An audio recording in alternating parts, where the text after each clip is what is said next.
And our guest for this portion is Randle White with the Oklahoma Department of Transportation. Randle, so glad you could be here, my friend. Certainly glad to have the opportunity to come talk about some transportation. Well, you want to talk about the toll roads? Well, toll roads isn't part of our responsibility. The Department of Transportation takes care of all the on-system, the free roads. That's what I wanted you to get out, because so many people think that just because you're ODOT, that you have the toll road situation as well. And I mean, it's understandable because, a road is a road, and, whether it's city road, county road, state road, or turnpike, I mean, it's, somebody's responsibility. And the projects, well, we're going to talk about that in just a couple of minutes. The big issue in this part of the world, which is here in Claremore, is Highway 20.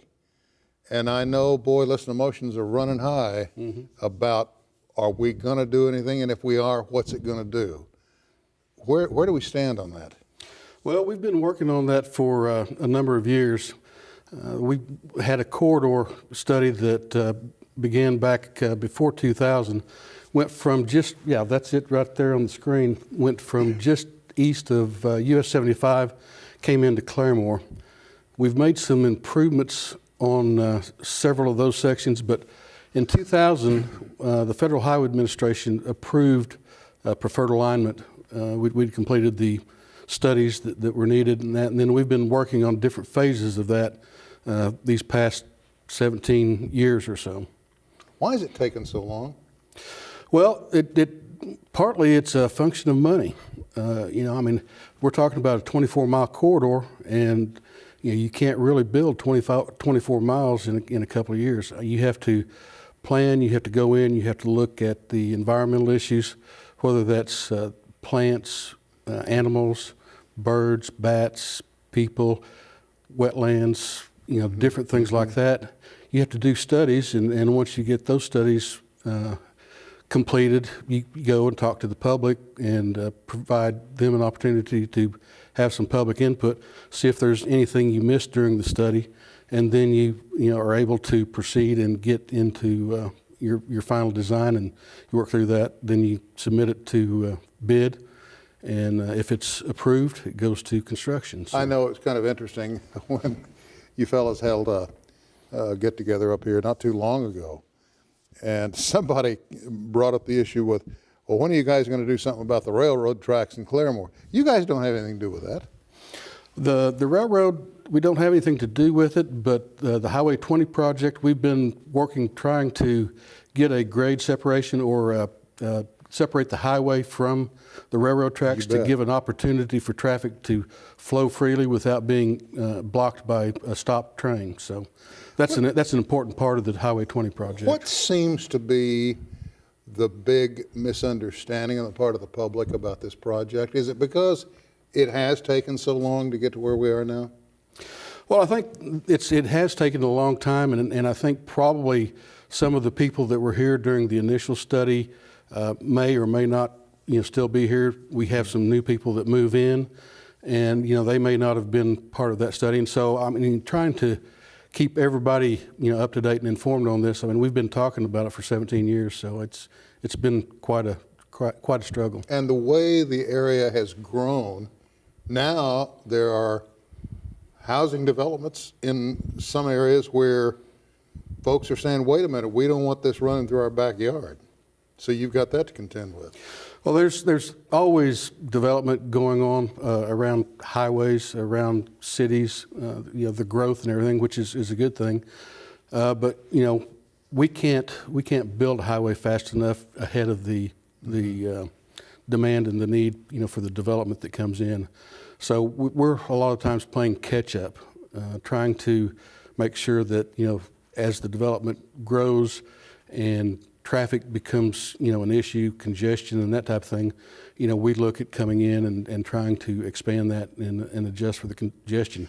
Clarify something for me, if you will. I know you don't have anything to do with the tolls, but what about the highways that are considered toll roads? Do you guys deal with that? Talking about like I-44? Yeah. That's still with the Turnpike Authority. Okay, so that's not under your No, it's purview. not. It seems like there is a lot of construction going on in towns around Oklahoma, and you don't really see much on the interstates until you get out there. Now, I know between Tulsa and Fort Smith, for example, well, Tulsa and the Muskogee area, you're going to see a lot of things going on. Is that also the case between Tulsa and Oklahoma City? You're talking about a turnpike again. It's something that you'll turnpike. Yeah, the Muskogee Turnpike is the one you're talking about between Tulsa and Muskogee, and then between Oklahoma City and Tulsa, you're probably talking about the Turners. Here I am, just assuming, and again, it's apples and oranges to me.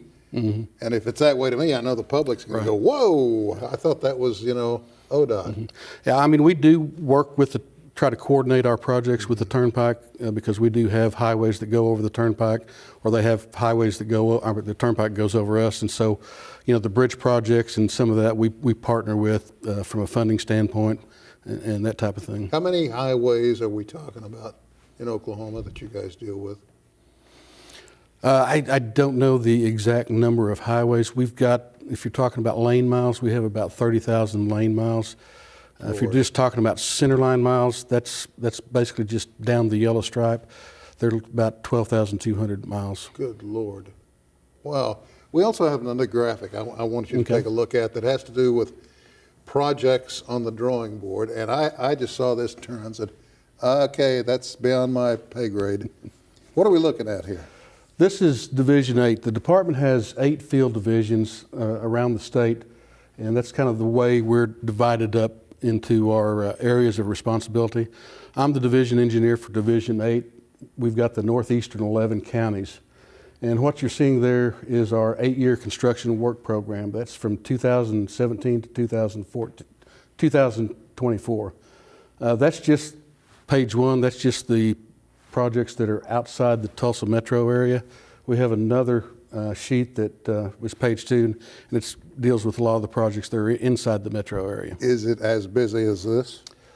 It is as busy, and really that's a good thing. That means that we are addressing a lot of needs that we hadn't been able to address in the past because the last several years we've seen some increase in funding that has allowed us to go out and tackle some critically needed projects. The state of Oklahoma is fighting this horrendous budget shortage. Every agency is being hit, and now they're saying there's going to be more. Will that impact you guys? Absolutely it will. Last year, the department had about $364 million of impact. 164 of it was directly from our capital programs and some of our other programs. There was a bond that we were allowed to bond about $200 million and put that on existing projects, and that $200 million that came out of our capital program and went to fund into the general fund to assist with that. We were able to, make that work without having a major impact to our 8-year work program. We weren't able to do as much as we needed to, as much as we wanted to, but we were able to, keep the projects in the program, and we added a couple of projects. This year, if we have similar type impact, it's going to have an impact on our 8-year work program. We're probably going to have some projects that'll move out. And I suspect, just from what you're saying, a lot of folk not really involved in it, just the average citizen such as myself is going to be going, why aren't we doing this? Why isn't this finished? Or why aren't we doing that? Why haven't they started? And it's because of money. It is because of money. And if I can take you back to 1985, we kind of went into about a 20-year period there where our funding was flat. We didn't have any kind of an increase in state funding, and our capital projects basically just depended on federal funds. We weren't able to keep up. Our bridges got into a terrible state of disrepair. Our roads were in bad shape as well. And it just basically got to an unmanageable situation. And then back in about 2005, the governor and the legislature started working together to find some funding to address some of these critical needs. Well, let me ask you about that, because we still have bridges out there that are, critical need situation. If it reaches a point, are you guys just going to have to close them? If it's a safety issue, we do close bridges for safety issues. We look and see if there's some type of emergency repair we can make to get the bridge back open. Sometimes we reduce the weight load that is legally allowed to go across it. 45 tons is basically the weight on a normal bridge. We may reduce it to 15 or 20 tons depending on what the issue is. So we all better get ready to cinch our belts up a little bit. Well, our whole focus is to make sure that we maintain a safe system for the public, and if we need to close a bridge, we'll close a bridge, and we'll try to figure out a way to to make the repairs and get it back open back up. Hey, Randle, thanks. Appreciate you coming in, buddy. Well, I appreciate the opportunity to come in and talk about transportation. Thank you very much. Don't deal with the tolls. No, we don't. Okay, still to come. I really hope you have a library card.